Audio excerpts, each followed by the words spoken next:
ఫిబ్రవరి 21వ తారీఖున శ్రీమతి లతా గారి ఆధ్వర్యంలో గిరినార్ మహాయాత్ర వివరాల కోసం సంప్రదించండి. నమస్తే, వెల్కమ్ టు సుమన్ టీవీ. నేను పద్మిని. ప్రస్తుతంతో పాటు ప్రముఖ ఆధ్యాత్మికవేత్త, దత్త ఉపాసకురాలు, శ్రీపాద శ్రీవల్లభ దత్తపీఠం వ్యవస్థాపకురాలు శ్రీమతి లతా దత్త గారు మనతో పాటు ఉన్నారు. మాట్లాడదాం. అక్క నమస్తే. అక్క నమస్తే పద్మిని. అక్క, దత్తాత్రేయ స్వామి అని అంటే ఆయన గురువు కదా. గురువుకి సంబంధించినటువంటి నంబర్ 3 అనేది చాలా చాలా ప్రామినెంట్ రోల్ని ప్లే చేస్తుంది. త్రిమూర్తులు కదా. అలాగే 12 అనేది కూడా అగైన్ అది మళ్ళీ 3నే అవుతుంది. ఈ 12 అనేది చాలా చాలా దీనికి కూడా బోల్డ్ అంత రోల్ ఉంది అని అనుకోవచ్చు. ద్వాదశ రాసులు, ద్వాదశ జ్యోతిర్లింగాలు, ద్వాదశ నామాలకి చాలా చాలా పవర్ ఉంటుంది అనేది కూడా వింటూనే ఉంటాం. ఈ ద్వాత్రింశ నామాలు కూడా అని అంటే 32 అయినప్పటికీ ద్వాదశ నామాలు ఏవైతే ఉన్నాయో 12 నామాలు, 12 నామాలతో స్వామిని కొలిస్తే అత్యంత తొందరగా స్వామికి దగ్గర అవ్వచ్చు అనేది వింటూ ఉన్నాం. ఎంతవరకు నిజము? అలా కోయలది నిజమైతే ఆ ద్వాదశ నామాలు దత్తాత్రేయుడికి సంబంధించి మాకు చెప్తారా? మేము చేసుకుంటాం ప్రతిరోజు. దత్తాత్రేయ స్వామి ద్వాదశ నామ స్తోత్రం ఉంది పద్మిని. అది చేసుకోవటం వల్ల సర్వకామ్యాలు నెరవేరుతాయి. నిత్యం ఈజీగా పఠించుకోవచ్చు ద్వాదశ నామ స్తోత్రం. తప్పకుండా చేయొచ్చు, చాలా మంచిది. అసలు దత్త అనే నామానికే ఎంతో పవర్ ఉంది. ఇంకా స్వామి యొక్క 12 నామాలంటే ఎలా ఉంటుంది?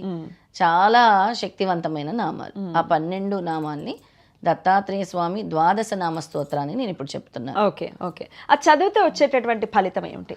తప్పకుండా మీకు చెప్తాను. అయితే ఈ దత్తాత్రేయ ద్వాదశ నామ స్తోత్రము దత్తస్వామి వారి 12 ముఖ్యమైన నామాలను కలిగి ఉన్న శక్తివంతమైన ప్రార్థన.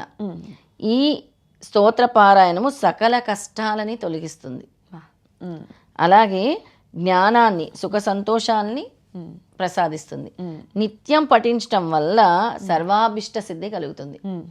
అడిగావు కదా ఏంటి అని, ఏం జరుగుతుంది అని. ఇంకా దత్తాత్రేయ స్వామి ద్వాదశ నామ స్తోత్రం పఠించడం వల్ల సర్వాభిష్ట సిద్ధి కలుగుతుంది. అంటే అన్ని కోరికలు నెరవేరుతాయి, అది ఇది కాదు. అది సర్వాభిష్ట సిద్ధిని కల్పించే దత్తాత్రేయ స్వామి ద్వాదశ నామ స్తోత్రం అనొచ్చు. ఓకే. అయితే ఆ స్తోత్రాన్ని నేను చెప్తున్నాను. అస్య శ్రీ దత్తాత్రేయ ద్వాదశ నామ స్తోత్ర మంత్రస్య పరమహంస ఋషిః శ్రీ దత్తాత్రేయ పరమాత్మదేవత అనుష్టచందః సకల కామనా సిద్ధ్యర్థే జపే వినియోగః అని కళ్ళు మూసుకొని ఆయన రూపాన్ని ధ్యానించి చదువుకోవాలి. ప్రథమస్తు మహాయోగి, ద్వితీయః ప్రభురీశ్వరః, తృతీయశ్చ త్రిమూర్తశ్చ, చతుర్థో జ్ఞానసాగరః, పంచమో జ్ఞాన విజ్ఞానం, షష్ఠः స్యాత్ సర్వమంగళం, సప్తమో పుండరీకాక్షో, అష్టమో దేవవల్లభः, నవమో నందదేవేశో, దశమో నందదాయకः, ఏకాదశ మహారుద్రో, ద్వాదశో కరుణాకరः. ఓకే. ఇది ద్వాదశ నామ స్తోత్రం. ఈ ఫలశ్రుతి ఏతాని ద్వాదశ నామాని దత్తాత్రేయ మహాత్మనః మంత్రరాజేతి విఖ్యాతం దత్తాత్రేయ హరహరః. స్తోత్రం యొక్క అర్థం చెప్తాను నేను. నామాలు: మహాయోగి అంటే గొప్ప యోగి, అలాగే ప్రభురీశ్వర అంటే ఈశ్వరుడైన ప్రభువా అని, త్రిమూర్తశ్చ అంటే మనకు తెలుసు బ్రహ్మ విష్ణు మహేశ్వరులు, జ్ఞానసాగర అంటే జ్ఞానానికి సముద్రం వంటివాడా అని, జ్ఞాన విజ్ఞానం అంటే జ్ఞాన విజ్ఞాన స్వరూపుడా, సర్వమంగళం సర్వమంగళకారకుడా, పుండరీకాక్ష తెల్లని తామర వంటి కన్నుల కలవాడా, దేవవల్లభ దేవతలకు ప్రియమైన వాడా, అలాగే నందదేవేశో నందునికి దేవతలకి దేవుడు, నందదాయక ఆనందాన్ని ఇచ్చేవాడు నందదాయక, మహారుద్రో గొప్ప రుద్రుడు, కరుణాకర కరుణా కురిపించేవాడే కరుణాకర. ఈ స్తోత్రం నిత్యం పఠించటం వల్ల రోగాల నుండి విముక్తి, విద్యార్థులకు విద్య, దరిద్ర నాశనం మరియు సుఖ సంతోషాలు, సర్వాభిష్టాలు కూడా నెరవేరుతాయి ఈ దత్తాత్రేయ ద్వాదశ నామ స్తోత్రం వల్ల. ఓకే. మరి ఏ రోజున మొదలు పెట్టుకోవచ్చు అక్క? గురువారం రోజు మొదలు పెట్టుకోవాలి పద్మిని. ఒక్క 2 నిమిషాలు కూడా పట్టదు అంతే కదా. అసలు పిల్లలకి నేర్పించవచ్చు. చక్కగా స్కూల్కి వెళ్ళే పిల్లలకి నేర్పించడం వల్ల ఆ పిల్లలకి ఇప్పుడు పరీక్షలు కూడా వస్తున్నాయి. జ్ఞానం అంటే ఆ జ్ఞానాన్ని ప్రసాదించేది ఎవరు? దత్తాత్రేయ గురువే.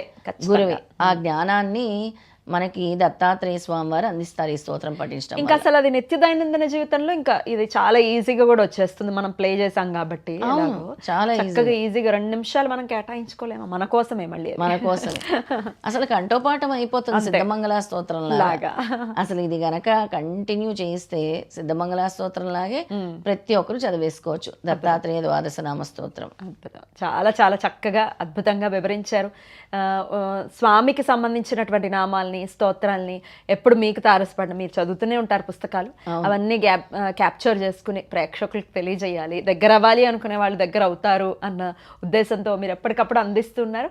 అందుకు వాళ్ళందరి తరపున కృతజ్ఞతలక్క. అయ్యో, ప్రతి ఒక్కరికి కూడా స్వామి అంటే తద్వారా ఏదో ఒక రూపంలో అవి అందజేయాలి. నేను అడిగాను, స్వామి ఈ రోజు వెళ్తున్నాను పద్మిని దగ్గరికి, ఈరోజు ఏం చెప్పమంటారు అంటే అతి సులభమైన దత్తాత్రేయ ద్వాదశ నామ స్తోత్రాన్ని చెప్పు అన్నారు.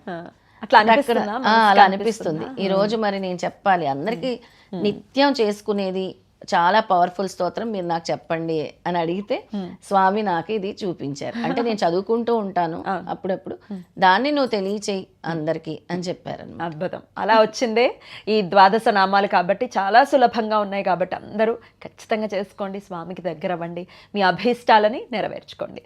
చాలా చాలా కృతజ్ఞతలక్క. Thank you so very much. ఎంత బ్యూటిఫుల్ గా ఉన్నారో అంత బ్యూటిఫుల్ గా చెప్పారు. Thank you so much. Thank you. నమస్తే అక్క. నమస్తే. జై గురుదత్త. శ్రీ గురుదత్త.